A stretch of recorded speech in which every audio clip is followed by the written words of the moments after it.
The notice had been short enough that Vivienne had read it twice standing at the post office counter, with the postmaster pretending not to watch.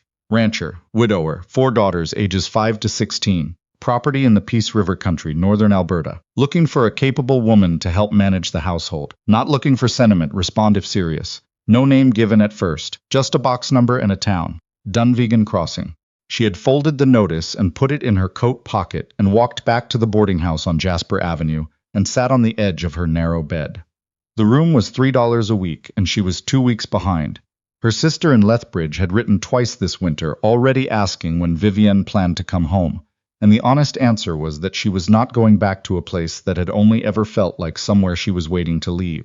She was 28 years old. She had been a school teacher for 4 years in a town outside Edmonton, until the school board decided that a widow teaching children was an improper influence, which was the kind of thing men said when they wanted a reason that sounded better than the real one. The real one was that she reminded people of Daniel, and Daniel had left behind more complicated feelings than a small community knew how to process neatly. She wrote back the following morning, not because the notice moved her, not because she had dreamed of the North Country, or harbored any particular idea about what ranching in Alberta actually involved in January. She wrote back because the room was $3 a week, and the school board had already made its position clear, and staying in Edmonton meant slowly becoming invisible in a city that had no particular use for her. His name was Everard Goff. The letter he sent in return was 4 sentences long and confirmed that yes, he had 4 daughters. Yes, the property was remote. Yes, he expected hard work, and no, he was not under any illusions about what this arrangement was. He asked if she could cook. She wrote back that she could, and also that she had managed a classroom of 32 children for 4 years, which she felt was a relevant qualification. He did not respond to that observation, which told her something about him before she had ever seen his face. The train north dropped her at a flag stop that barely qualified as a station, just a platform and a stovepipe poking out of a shed. It was the first week of October, and already cold enough that her breath was visible, and her fingers ached inside her gloves. The land was flat in every direction, and enormous in the way that land is enormous when it has no interest in making you feel welcome. Everard Goff was waiting with a wagon. She knew him from the description he hadn't given. She had simply assumed the man standing alone at the edge of the platform was him, because there was no one else, and because he had the particular quality of a person who has learned to wait without any expectation that waiting will be pleasant. He was perhaps 40, leaned through the shoulders in the way of someone who eats enough to work, but not enough to spare. His hair was dark, going gray at the sides, and he had a beard that suggested he'd stopped caring about it sometime in the recent past. His hands on the wagon reins were the hands of someone who had been doing physical work since before they were properly grown, the kind that don't go back no matter what. He looked her over with the directness of a man calculating whether what he'd ordered would do the job. Miss Caron. She had not corrected his use of her maiden name in the letters. It had seemed simpler, Mr. Goff. He looked at her bag. 1 bag, yes. He nodded like this was information and helped her up onto the wagon seat without ceremony. The drive to the ranch was 3 hours, most of it in silence. She looked at the country and he drove. And once he said something about the weather coming, and she said she'd heard the winter was early this year, and he said it usually was.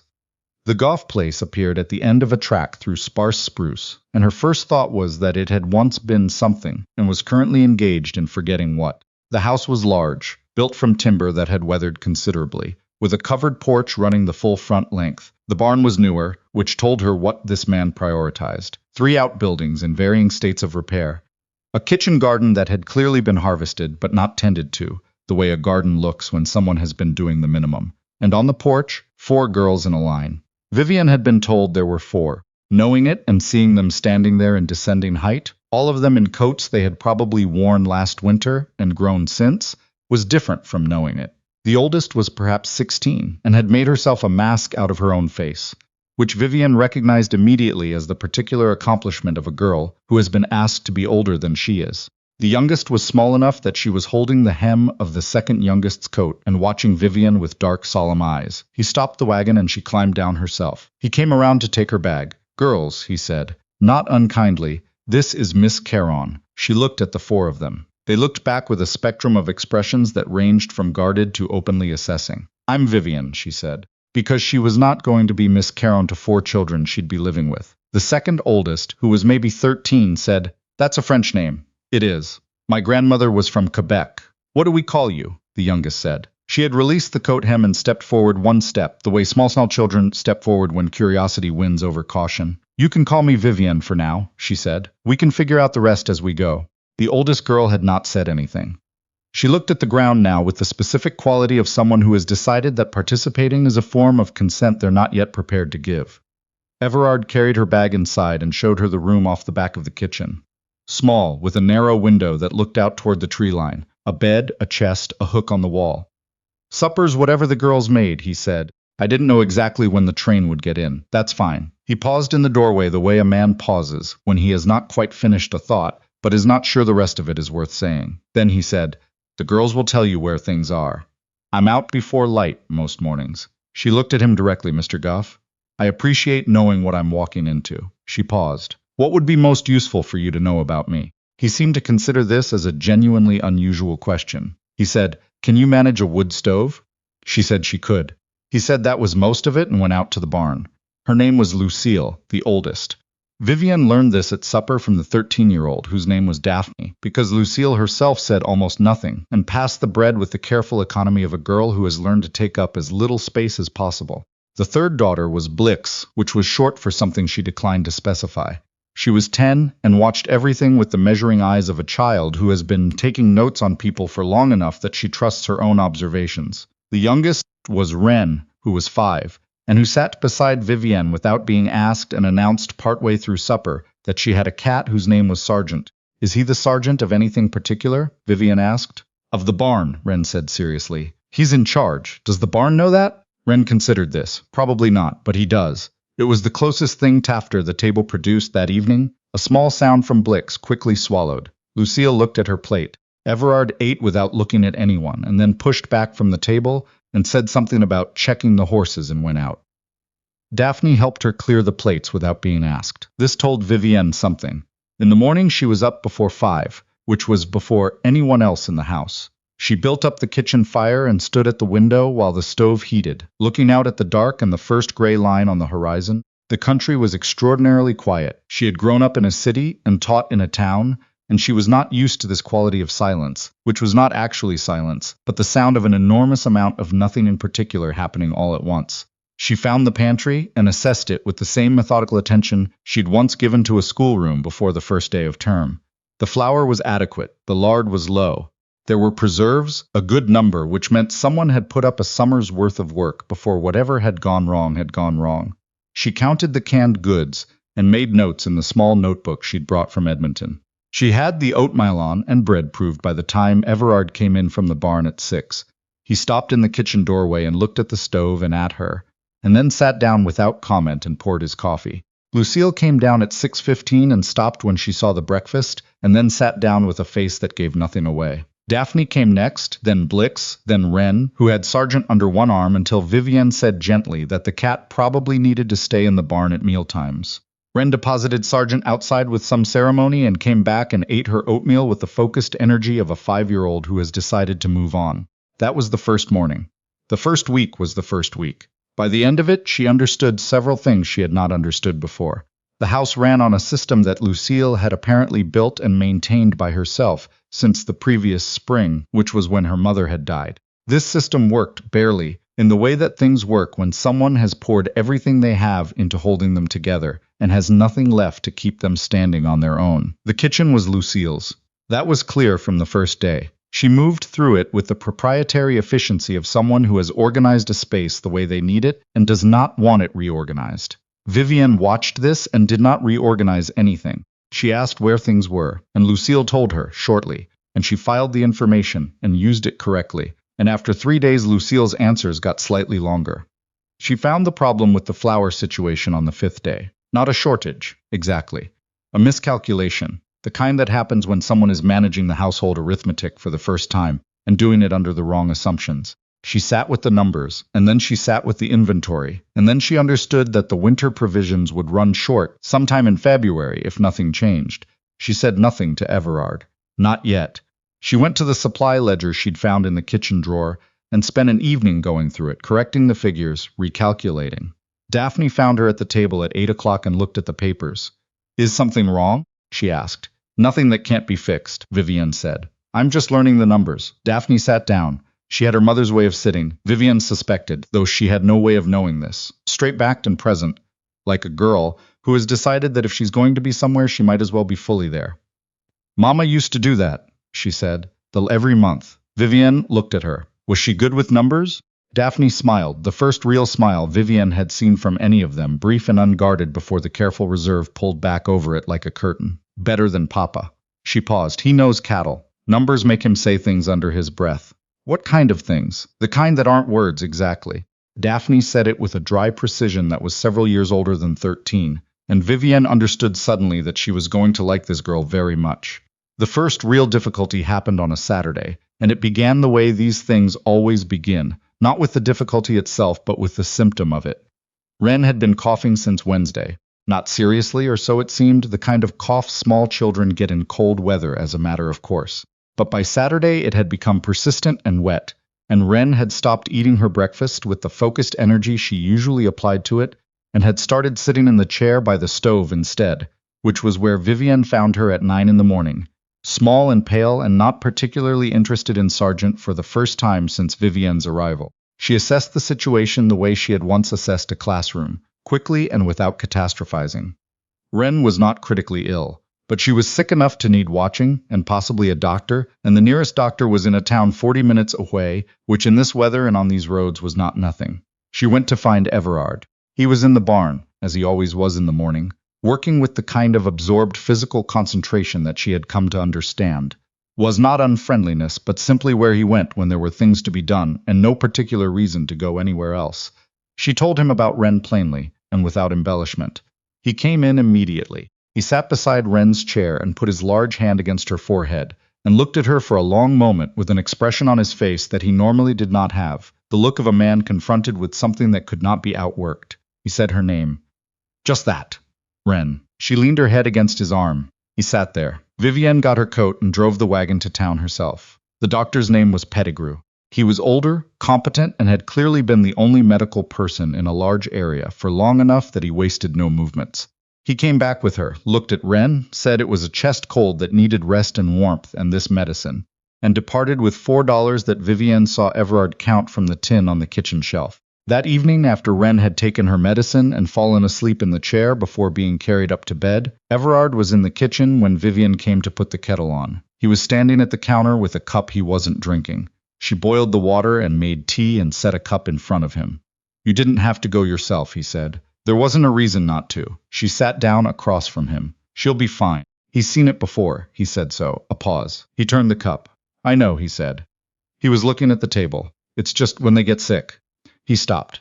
His jaw was tight. You start doing the arithmetic that you shouldn't do. She understood the arithmetic he meant. The kind that involves thinking about all the things that can go wrong when someone you can't afford to lose gets ill. She had done that arithmetic herself, standing in a hospital corridor in Edmonton 2 years ago, and she understood exactly how it went. The numbers don't usually come out the way you fear, she said. He looked at her. But I know that doesn't stop you from running them. He was quiet for a moment. No, he said, it doesn't.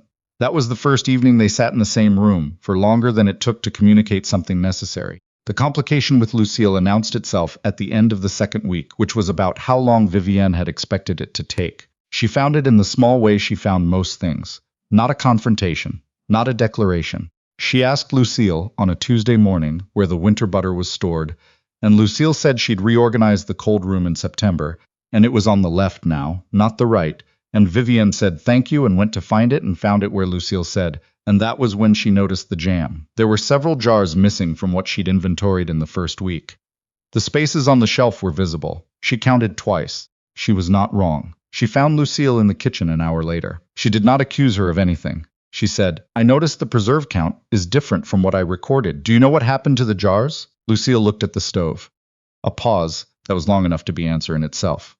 Mrs. Hazelton, she said finally. She's the widow at the Kemble farm, 3 miles east. Vivienne waited. She was short this year. We've done it before. My mother and her. She'd bring us other things in spring. And you decided to continue it this year. It was not a question. Lucille looked at her with the direct, defensive look of someone who knows they've done something that might be called wrong and has already prepared their argument for why it wasn't. I didn't think you'd. I'm not angry, Vivienne said. Lucille blinked. I think what you did was generous and neighborly, and your mother would have approved. I also think we need to account for it in the winter inventory, and I need to know if there are other things like this. Not to stop them. To know what we actually have. A silence. Something shifted in Lucille's face. The mask was still there, but there was a crack in it now. Very fine, the kind that admits light. There might be a few other things, she said. Sit down, Vivienne said.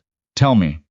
It took most of the morning. It also told Vivienne more about how this household had functioned, and what it had been holding together with what reserves than any amount of ledger reading would have given her. Lucille knew every neighbor in a 12-mile radius who was struggling, who could help, what had been given, and what was owed, what her mother had managed quietly in the background of the visible work. She was 16 years old and had been running a network of careful, unacknowledged community maintenance for 7 months without telling anyone.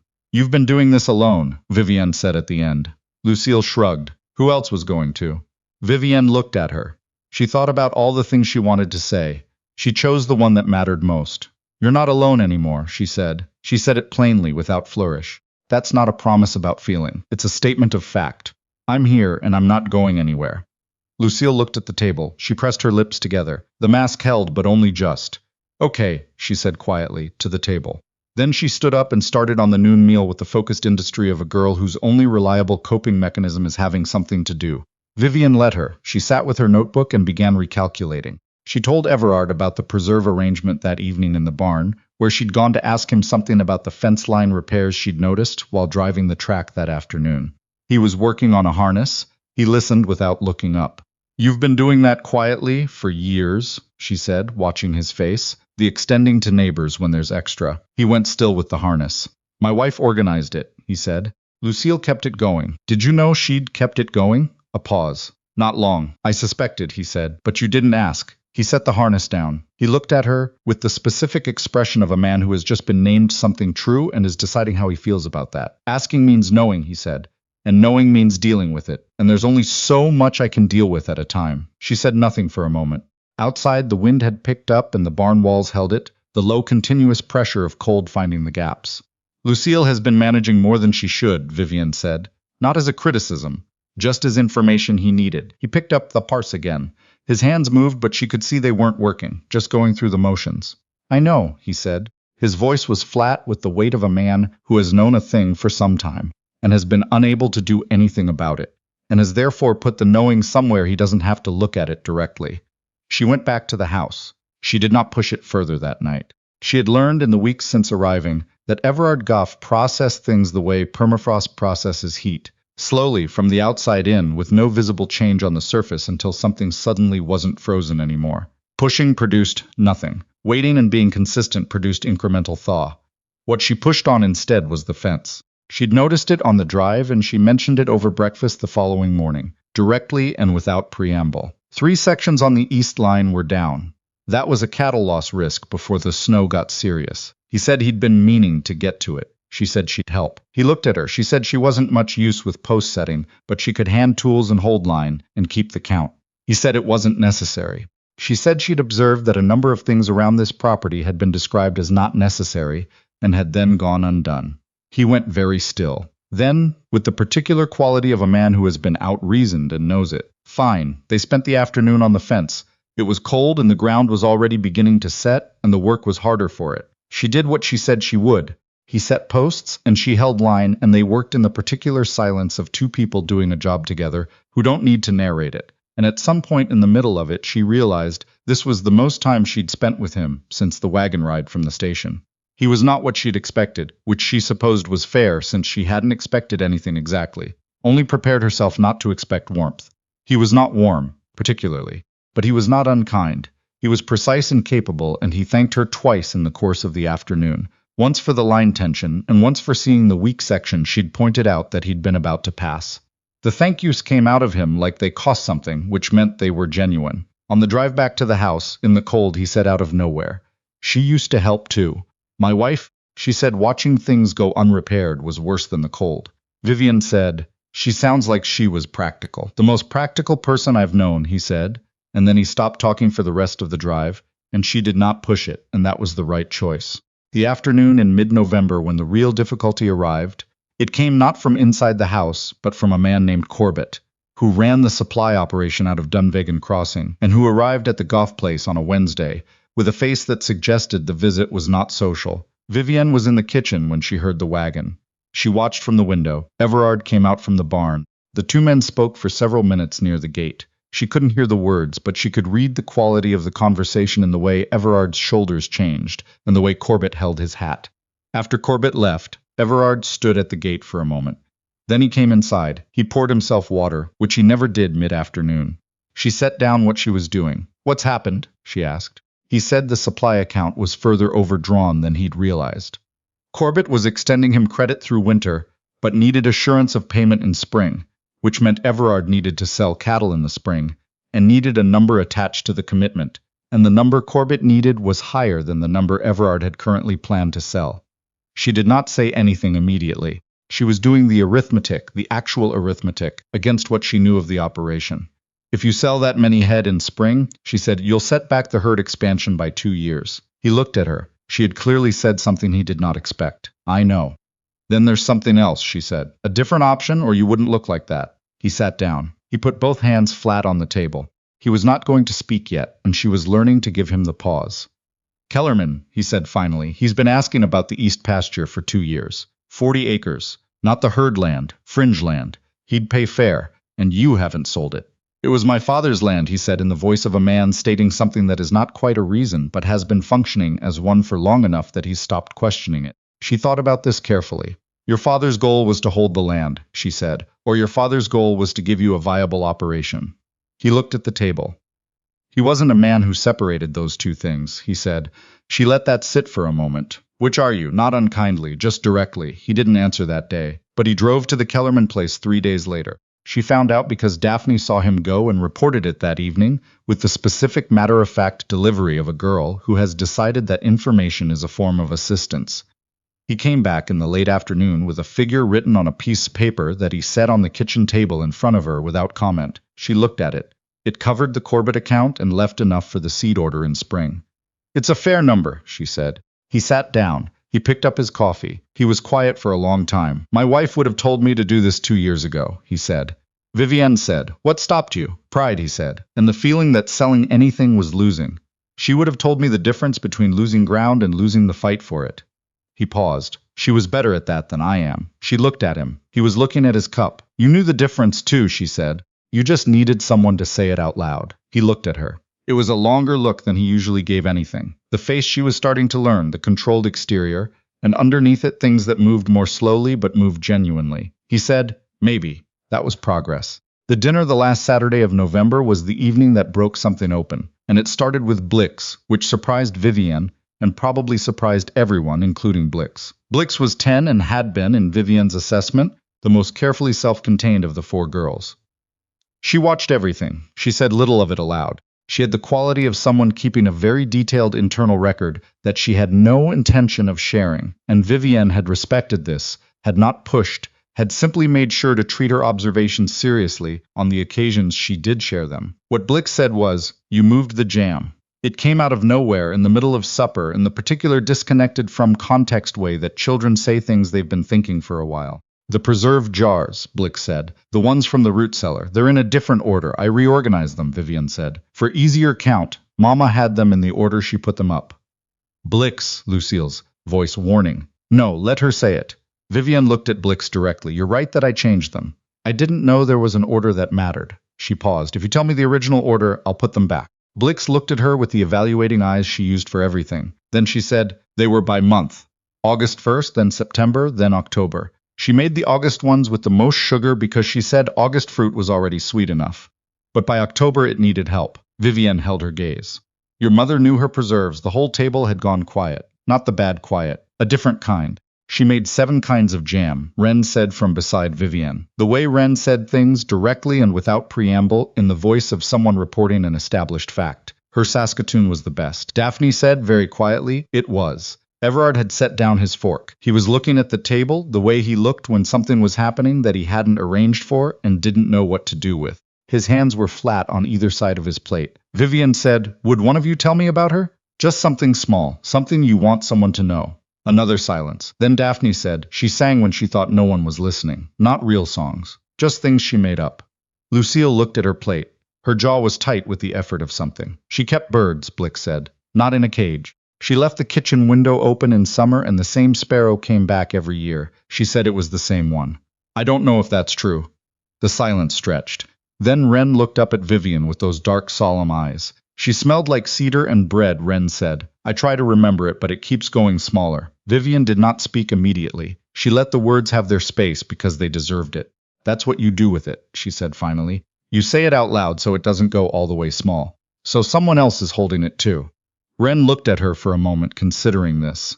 Then she climbed off her chair and pressed her small face against Vivienne's arm and stayed there. She didn't say anything, and Vivienne didn't say anything either. And Everard was very still at the head of the table, and Blix was looking at the window, and Daphne had pressed her hand flat against her mouth. Lucille looked up. Her eyes were bright with the effort of not crying and the losing of the effort. She would have liked you, she said. Her voice was barely there. I think she would have. Vivienne looked at her. That's the kindest thing anyone has said to me in some time, she said. She meant it entirely. After supper, when the girls had gone upstairs, Everard was still at the table. Vivienne was washing up. He said to the room, rather than to her. I haven't let them talk about her much. She turned. He was looking at his hands, I know, not because I didn't want to. He stopped. Because every time they started, I couldn't. I'd leave the room. He looked up. I've been leaving the room for 7 months. She set down the cloth. She sat across from him. It's the same for them, she said. They've been taking their cue from you. They thought silence was what you needed. So they gave you silence and kept everything else in small dark places. He looked at her with the raw, slightly undefended look that she'd seen once before in the barn when he'd talked about the arithmetic you do when children get sick. I didn't know, he said. I know you didn't. She paused. But you do now. He was quiet for a long time. Long enough that the fire settled in the stove and the wind outside changed direction and the house made its sounds. I don't know how to start, he said. You started tonight, she said. You stayed in the room. He looked at her. Go talk to Lucille, she said. Not about anything particular. Just go be in the same room with her and let her know she can say something if she wants to. That's all. He pushed back from the table. He went upstairs. She heard his step in the hall, then a knock at a door. Then voices, low, and then one voice that was Lucille's and that went on for a while with the quality of something finally given room to exist. Vivienne finished washing up. She made herself tea. She sat at the kitchen table in the warm room and thought about Daniel, who she had also stopped talking about in company because it had seemed easier, and understood that she had been doing the same thing she had just told Everard was wrong. She sat with that for a while, then she drank her tea and went to bed. December in the Peace River country was not winter in the way Edmonton had taught her to expect winter. It was something more fundamental than that. The cold was categorical. The snow was serious. The days were short enough that the dark felt like the natural condition, and the light felt like a brief interruption. She woke in the dark and worked in the brief light and continued working in the dark again, and the rhythm of it was hard, and also she found strangely clarifying. Things that seemed complicated in adequate light became simple in the dark. You did what needed doing. You kept what was essential warm.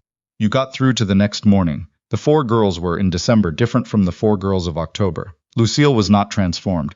She was still Lucille, still capable, and managed and running a quiet parallel operation in her head at all times. But the management was looser now. The way a held breath is different from a released one, even when the breathing that follows is careful. She had started telling Vivienne things without being asked, small operational things at first, where the spare lamp oil was, which hens were laying inconsistently. Then other things, what the summer had been like, what Everard had been like before. He wasn't always like this, Lucille said one afternoon in early December while they were working in the kitchen side by side. Before. I know, Vivienne said. Grief does different things to different people. It just. Lucille stopped, rinsed her hands, looked out the window. He stopped being someone we could go to, and we needed somewhere to go. Vivienne thought about this for a moment. And now? She said. Lucille looked at her sideways. It's better, she said, since you, and since he went upstairs that night. She paused. He apologized to me, she said, in the voice of someone still processing the surprise of it, like an actual apology. Not just moving on. She said the word apology like it was a thing she'd been given that she hadn't expected to exist. Vivienne said, he's trying, I know, I'm trying too. Lucille said it with the careful honesty of a 16-year-old who has been trying for 7 months, and is only now being allowed to admit it was hard.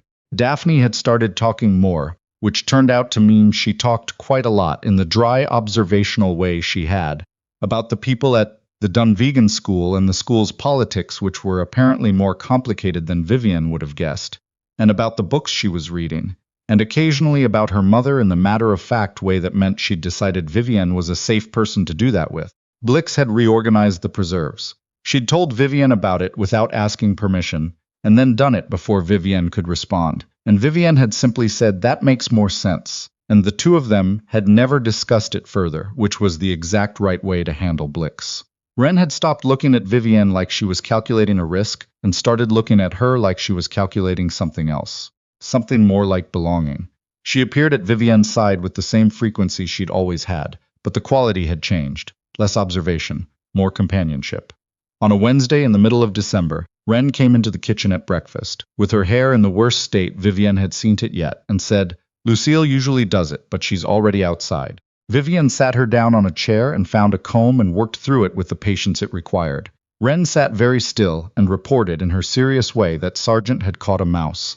Vivienne said he was upholding his responsibilities. Wren agreed and then said, "Will you do this every morning?" Vivienne thought about the question the way it deserved to be thought about. "If you want," she said. Wren considered. "I want," she said. Vivienne tied off the braid. Wren hopped off the chair and went to find her boots, and Vivienne stood in the kitchen and felt something that she had not felt in a very long time. Not quite what she would have called happiness. Not yet. Something adjacent. The particular weight of being needed somewhere, genuinely and in the specific. The evening in January that changed things between her and Everard was not dramatic and not announced, which was consistent with the way things changed in this house. She had been at the table with the account ledger. The winter had gone better than she'd feared. The Kellerman money had covered the Corbett debt with enough left for spring. The herd was sound. The girls were sound. The house had something in it that it hadn't had in October. Not peace exactly. More like the beginning of agreement. A household deciding incrementally that it could work. He came in from outside and poured his coffee, and instead of taking it upstairs, he sat down across from her. He'd been doing this more often in the past few weeks, sitting in the same room after supper rather than disappearing to the second floor. She'd noticed but not remarked on it. She showed him the corrected figures. He looked at them for a long time. "We're going to be all right," she said, "for spring." He nodded. He was still looking at the numbers, but she could tell he wasn't reading them anymore.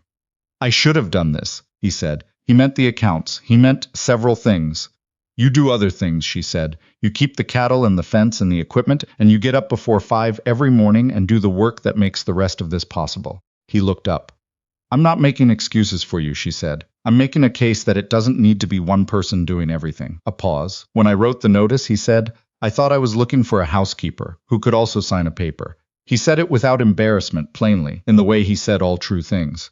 "I didn't think further than that. I wasn't in a condition to think further than that." She held his gaze. "And now," she said. He turned his cup in his hands, the gesture she'd come to recognize as his version of choosing words. "Now I know this is something different from what I advertised," he said. He paused. "I think it's better than what I advertised. If that's something you're willing to have it be." She looked at him for a moment. She thought about the boarding house room on Jasper Avenue, and the notice folded in her pocket and the cold cup of tea she'd been unable to afford to replace. She thought about the things she'd carried north with her, the practical things and the heavier things, the ones you can't put in a bag, but travel with you regardless. "I'm willing," she said. He looked at her with the expression she'd been given only a few times, the one where the management went down and he was simply present. "Not easy, not going to become easy, but present." "Good," he said. He meant it the way he meant everything, precisely and without ornament, which she had come to understand was the truest form of sincerity available to him. Spring came in April the way spring comes to the north, grudgingly, in fits, with cold snaps that made you think you'd imagined the thaw, until one morning the ice on the track was gone and there was mud instead, and something in the quality of light had changed. The kitchen garden came back first. Not what she'd planted yet. What was already there, underneath, waiting. The mint she hadn't known was in the ground. Some perennial onion gone wild at the edge. A rosebush she'd assumed was dead. Things with deep enough roots to wait out the dark. Lucille showed her where the kitchen garden had been in her mother's time, the full version, the beds her mother had planned and planted and which had gone to minimum in the 7 months since.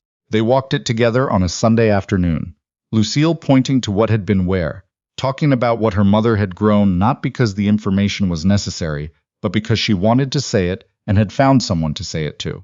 Daphne came home from school in May with a prize for her essay on the geography of the Peace River Valley and held the paper out to Vivienne first, before Everard, and then looked slightly surprised at herself for doing it. Vivienne read it and said it was excellent and meant that, and Daphne folded the paper back up with a satisfaction that was real and unguarded in a way she didn't always allow herself. Blix made up her mind about something. Vivienne could see it happen over the course of a week in April without being told what it was. On a Friday evening, Blix came to where Vivienne was sitting and sat down beside her and said without preamble, "I looked at Mama's letterbox. She kept the letters from her family in a tin box under the bed. I found them last year and put them back." Vivienne looked at her. Blix said, "I thought you might want to know they were there, so they don't get lost." She paused. She wrote to people she hadn't seen in a long time. She said once that writing to people was how you kept them. Vivienne said, "That's a good way to think about it." Blix nodded. She got up and went back to whatever she'd been doing, and the conversation was over in the way Blix's conversations ended. Suddenly and completely, with the full weight of what had been said still in the air after she'd left. Wren could write her own name now. She had been practicing on her slate, and one morning she carried it to the kitchen and showed Vivienne and spelled it out loud at the same time. W-R-E-N. As though the seeing and the saying were both required. "That's right," Vivienne said. "Every letter." Wren put the slate down and looked at her with those dark, direct eyes. "Will you teach me the rest?" she asked. "All the letters?" "All of them," Wren said, with the calm confidence of someone who has decided a thing is possible and sees no reason to be tentative about it.